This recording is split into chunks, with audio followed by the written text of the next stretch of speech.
സൂറത്തുൽ ഇഖ്ലാസ് വീട്ടിക്ക് കയറാന് നേരത്ത് ഓതാൻ വലിയ പണിയുണ്ടോ? ഒരു പണിയില്ല.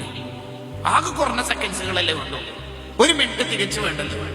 സൂറത്തുൽ ഇഖ്ലാസ് വീട്ടിലേക്ക് കയറുമ്പോൾ പാരായണം ചെയ്ത ആൾക്ക് കടബാധ്യത ഉണ്ടാവില്ല, സാമ്പത്തിക ഞെരുക്കങ്ങൾ ഉണ്ടാവില്ല, ബുദ്ധിമുട്ടുണ്ടാവില്ല എന്ന് മാത്രല്ല, ആ വീട്ടുകാരുടെയും പരിസരത്തുള്ള വീട്ടുകാരുടെയും ജീവിതത്തിൽ ബർക്കത്തുണ്ടാകും. അത്രയും ബർക്കത്തുള്ള സൂറത്താണ് സൂറത്തുൽ ഇഖ്ലാസ്. നമ്മളൊക്കെ സൂറത്തുൽ ഇഖ്ലാസിന്റെ അഹങ്കാരാവണം.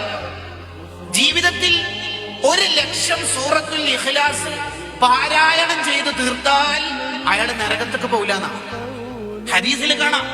അൽ ഇത്വാഖത്തുൽ കുബ്ര എന്നാണ് അതിനെ വിശേഷിപ്പിക്കുക. വലിയ പ്രൊട്ടക്ഷൻ, വലിയ മോചനം എന്നൊക്കെയാണ് അതിന്റെ അർത്ഥം. ആരും അറിയാതെ 1,00,000 സൂറത്തുൽ ഇഖ്ലാസ് നമ്മൾ അങ്ങ് ഓതി തീർക്കണം. ദുനിയാവിൽ ഇത്രയും കാലം ജീവിച്ചിട്ട് നരകത്തിലേക്ക് പോകാതിരിക്കാൻ എന്ത് സർട്ടിഫിക്കറ്റ് ഉണ്ട് എന്ന് ചോദിച്ചാൽ പരലോകത്ത് ഇത് കാണിച്ചു കൊടുക്കാം. ഈ 1,00,000 ഇഖ്ലാസ് ഓതി കഴിഞ്ഞിട്ട് സ്റ്റാറ്റസ് ഇടരുത്, കംപ്ലീറ്റഡ് എന്നുണ്ട്. അതിന്റെ വെള്ളത്തിൽ ഇടലായി പോകും, കംപ്ലീറ്റഡ് അങ്ങനെ ഒന്നുണ്ട്. ആരും അറിയണ്ട. മരിച്ചുപോയ ഉമ്മക്ക് വേണ്ടി, ഉപ്പക്ക് വേണ്ടി, മരണപ്പെട്ടുപോയ ഭാര്യയ്ക്ക് വേണ്ടി, ഭർത്താവിന് വേണ്ടി വേറൊരാള് ചെയ്താലും അയാൾക്ക് നരകം ഉണ്ടാവില്ല. ഓതിയാൾക്ക് ഉറപ്പന്നല്ലേ. ഫോട്ടോ സ്റ്റാറ്റിന് ഇത്ര ക്ലിയർ ഉണ്ട്, ഒറിജിനൽ കോപ്പി ക്ലിയർ കമ്മി ഉണ്ടാവും.